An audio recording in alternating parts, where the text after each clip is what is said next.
Welcome to Stuff You Missed in History Class, a production of iHeartRadio.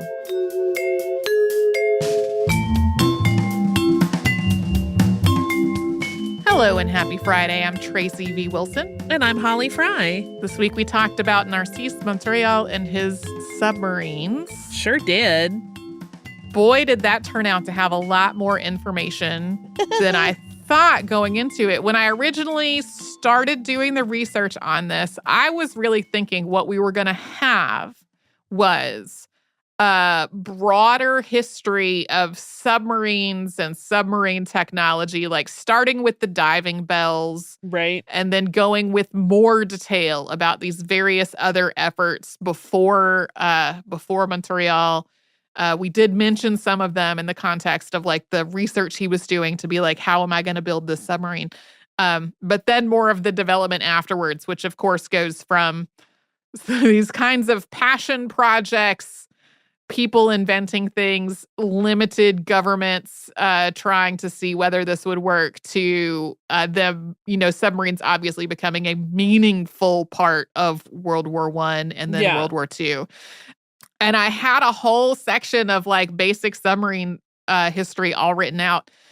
And then as I was working on it, I was like, oh no, actually his whole time in Barcelona before starting on the submarines is really interesting and connected to something that we've already talked about. I love a lot of his idealism and how that idealism, even though he changed how he focused on it, kind of like stuck with him for most of his life. Until he was like, I guess I'll make cannons.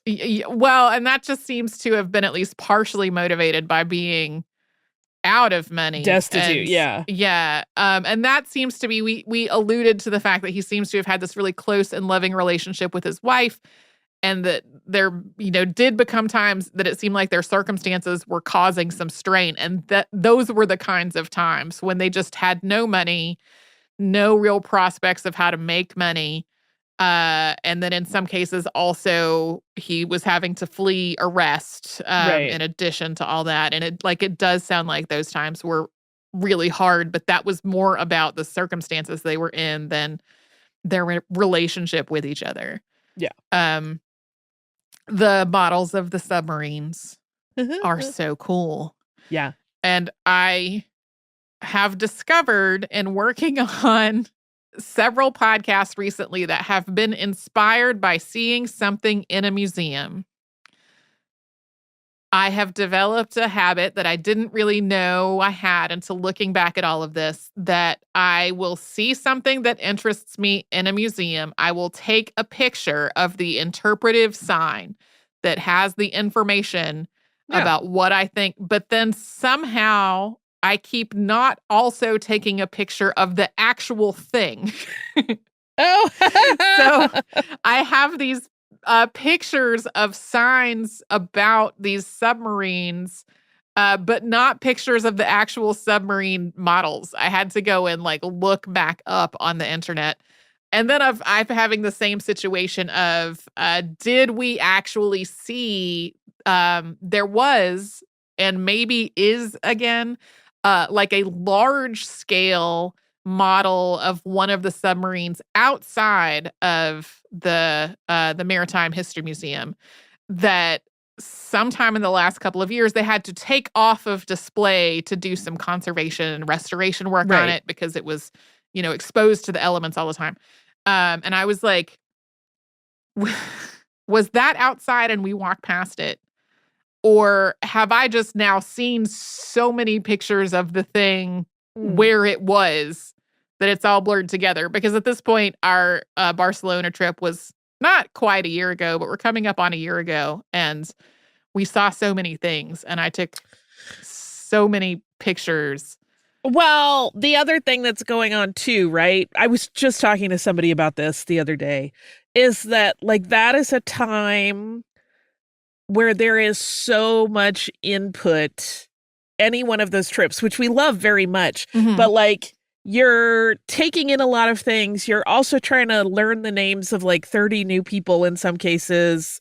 You're also, just trying to make sure that that you have the schedule ready and that we're interacting with Michael, who runs those trips, and like that we're doing everything we're supposed to. Like, I can't fault anybody for not remembering stuff on those trips because there is so much input. Yeah. I don't think your brain could parse it all. No. And there have also been times when I have run into someone who was on one of those trips in an unexpected place and just felt like a jerk because I was like, I know you from somewhere. The person is like, I was in Paris with you. Oh. Great. Great, now I know. So anyway, I do think the submarines, like they're so beautiful and cool looking to me. He was not the only person to make wooden submarines. Right. But I did find them to be very beautiful. And it is likely that he was inspired by his father's profession as a barrel maker in how to make a wooden submarine like a wine barrel, but a fish wine barrel. I love it. I have some thoughts about law school. Okay.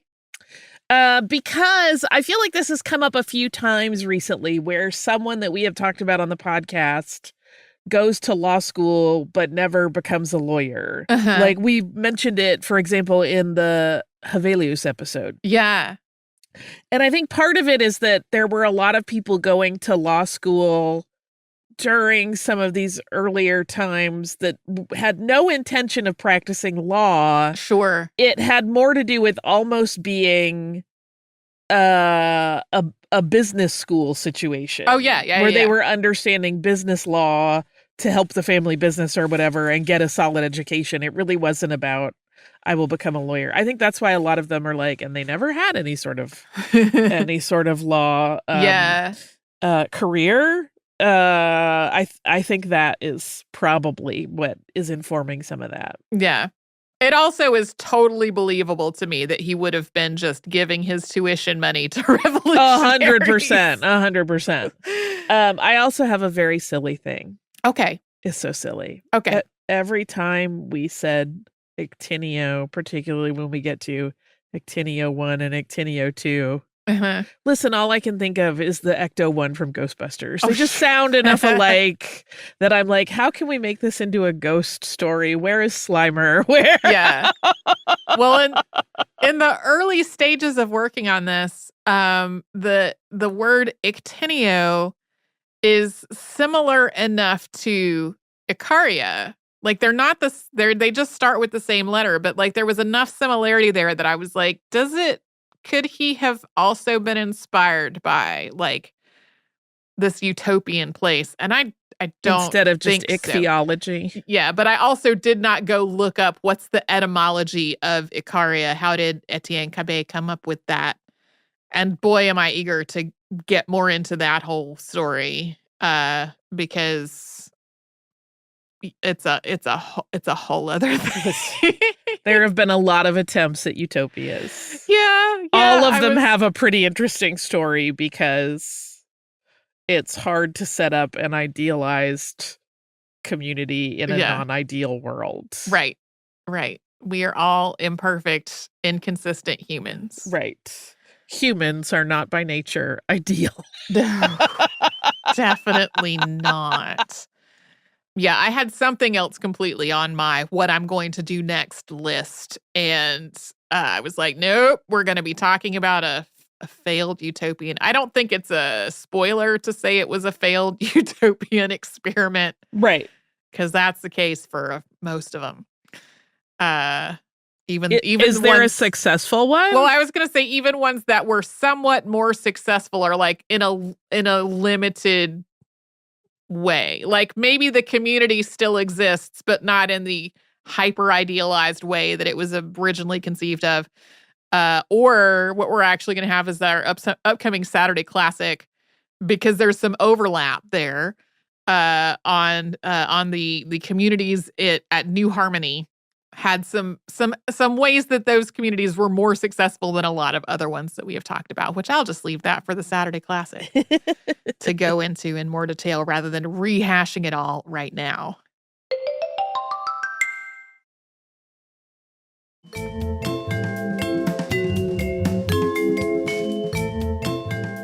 to talk to Anne Byrne this week. You did. I was not here. I was on vacation, so I have neither talked to Anne Byrne nor read this book. I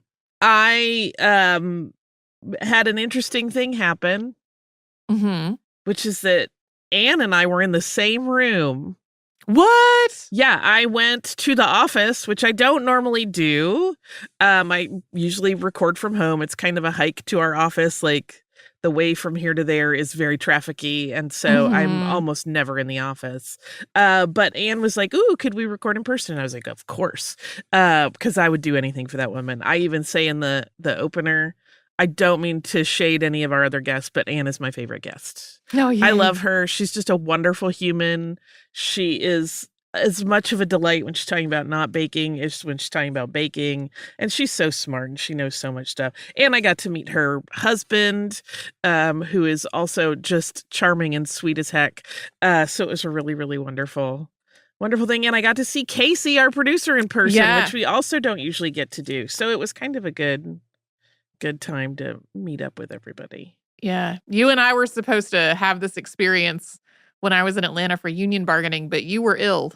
I was. So it did not work out. I was ill, and you were about to visit your family, and I didn't want any accidental transmission of yuck. Yeah. So we did not do that. I had to figure out how to get into our office. Right. Because I don't go in. Right. We had some struggles with that when I was there. We figured it out. It worked out. Yeah. Yeah. But yeah. And now I know. And now I can just go in there whenever I want. I got my stuff. I got my badge. I got a digital badge. I'm ready. I haven't gotten to bake the cantaloupe pie that I discussed in the thing, but there are so many things. I haven't had time to bake anything, which really stinks because I yearn to bake right now. I'm just in that mode. But I really was kind of blown away by how much her book is really a history book that just also has recipes in it.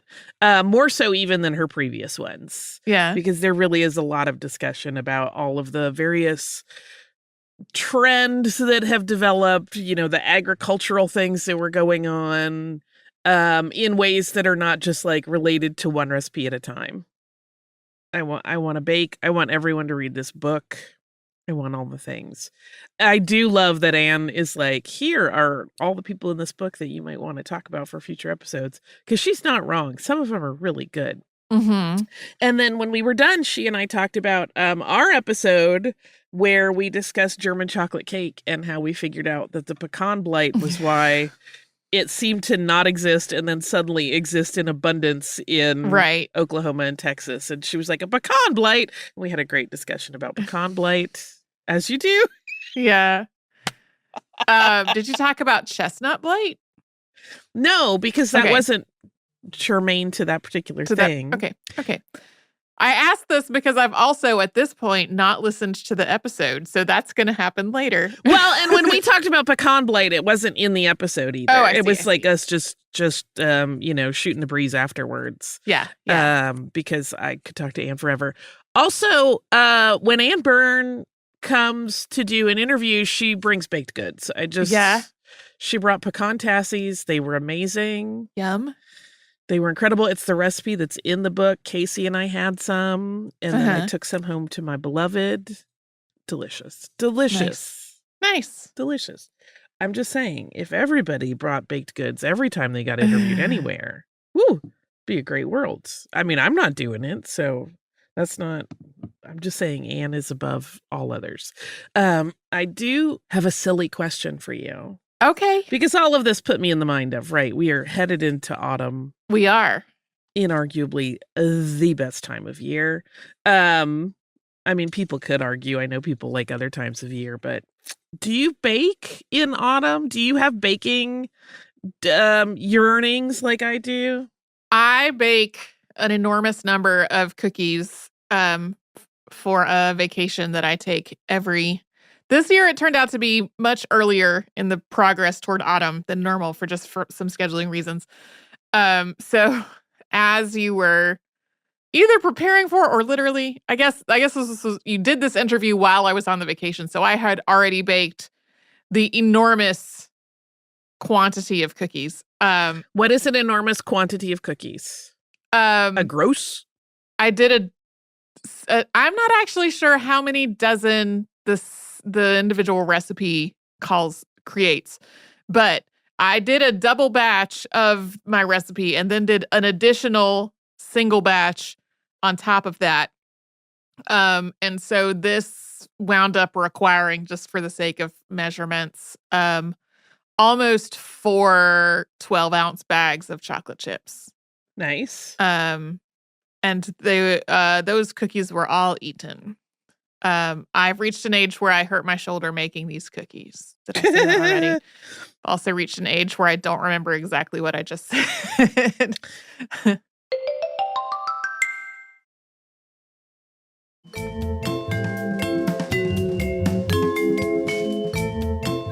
And you did not listen to the episode, but I'm curious. I have a suspicion that I know. You, as a baker, do you measure with your heart, or are you pretty careful about measures?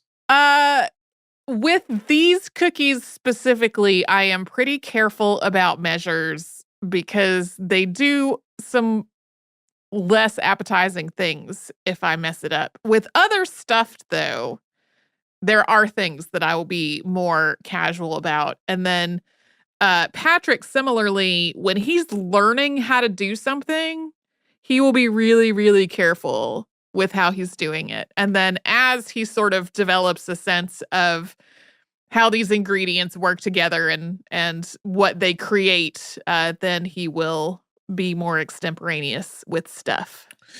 You never told us what kind of cookies these are. They were chocolate chip cookies. Okay. With no nuts in them. No. I don't like nuts in my baked goods generally. Yeah. Unless it's a German chocolate cake where it's in the schmutz that goes on top of it. Yeah, this is my mother's recipe, which calls for nuts, but I don't put them in there. I instead put more chocolate. I have an obnoxious question. I don't mean to put you on the spot. Okay. What about these chocolate chip cookies makes them persnickety for measures? Because usually chocolate chippers are like, you got some leeway. Well, the sort of wet to dry ingredient ratio, I will wind up with them like spreading too much and becoming too thin. Gotcha. But like even so, I'm measuring by scooping the flour with a dry measuring cup. I'm not like weighing it. I know people that have converted all of their baked recipes to weights instead of... We talked about that a lot. Yeah. So I would say there are some ways that I'm kind of like a little more loosey-goosey about it, but there's still a recipe that I'm following that calls for specific amounts. Oh, I do kind of eyeball how much additional chip goes into it to make up for the fact that I'm not putting in any nuts. Gotcha. That's measured with my heart. Gotcha.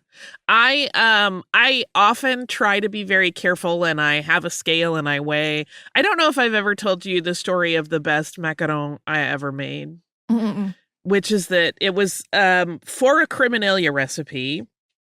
I wanted to make an alcoholic milkshake that had some caramel macaron blended into it. Sounds great. And as a garnish. And we have our local bakery that's just up the street normally always has caramel macaron. Not that day. And I was like, oh, shaboodles, I really need these for this today because I have to record in a few hours and I want to make sure this recipe works.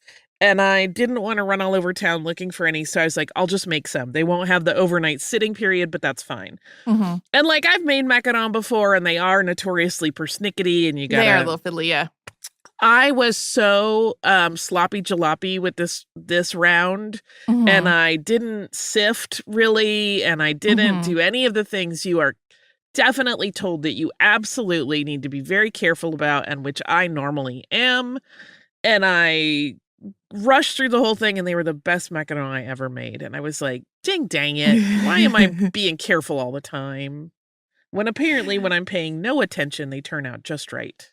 Would you like to know where I had the worst macaron I've ever had? I don't know. It was in France. Really? Yeah. Before we took our podcast trip to Paris, which was that in 2019? It seems like it was prior to the start of the pandemic, which is not relevant to the story, actually. But Patrick needed some clothing. He did not feel like he had enough clothing that would be suitable for walking around in warm temperatures in Paris. And so we had gone to the mall, and there was a mall kiosk selling mackerel, and I just got incredibly excited. And Patrick was like, "Are we not going to France literally tomorrow? There will be plenty of mackerel there." And I got them almost every time I saw them while we were in France, and I had several that were very good. The worst ones, though, were purchased at Charles de Gaulle Airport. No, not lingerie. I could not tell you the specific name of where. So we had been misinformed about what we were going to see on the other side of security. Yeah. At the airport. And I don't know if this is the case throughout the airport, but where our gate was, there was really almost nothing in terms of getting anything to eat or drink. And I bought a thing of mackerel at a little newsstand there, and they were terrible. Oh, if it was at a newsstand, no. Yeah. We had a lingerie in our terminal, which was great. Yeah, we had like a newsstand and a little sandwich counter and some vending machines, and a couple of extremely delayed flights. So way, way, way too many people for the available space. It was not great. It was not great for the return home. And it was the worst mackerel I'd ever had. The saddest. I did have a great and really funny and quite charming mackerel experience at Charles de Gaulle once, where we had a layover. I think it was when we were coming back from London last year, because we had been at Star Wars Celebration, and I got in line at lingerie, and there were these two dudes in front of me in their 20s. Mm-hmm. And they're kind of like, they look a little confused and like they're not really sure what they're doing there. And one of them says to the other, "I swear to God, the menu says there are rose cookies here." And the guy's like, "No, there's no such thing as flour cookies." And I just like leaned forward and I said, "Sorry to eavesdrop, but they are rose flavored." And they turned around and they were like, "Really?" And I was like, "Yeah." And they were like, "What other flavors?" And we started talking. And then as we got up to the front of the line, they were like, "Will you just pick our box out for us?" Yeah. Please give me one of everything. And I was like, "You definitely want the black sesame because it's the most delicious." And they were like, "Black sesame!" And they went from kind of incredulous about these cookies and kind of seeming like they thought they were silly to being really excited to eat them and try all the flavors. And it was very cute. And they were very, very sweet. Can't wait for more of that in my life. Yeah. But if you're in New York and I think Chicago, you can get lingerie whenever you want. That's great. Yeah, whatever you want. Anyway, I hope if you're doing baking this weekend or any time in your life that it turns out great, whether you measure with your heart or with a scale. And that if you have some time off this weekend, whether you're baking or not, that you get some rest and relaxation and you get to come out of the time off refreshed. If you don't have time off and you have, stuff you got to do, whether that's work or just a lot of obligations, I still hope you get some rest, and I hope you have fun. I hope everybody is cool to each other. We will be right back here tomorrow with a classic episode, and then on Monday with something brand new.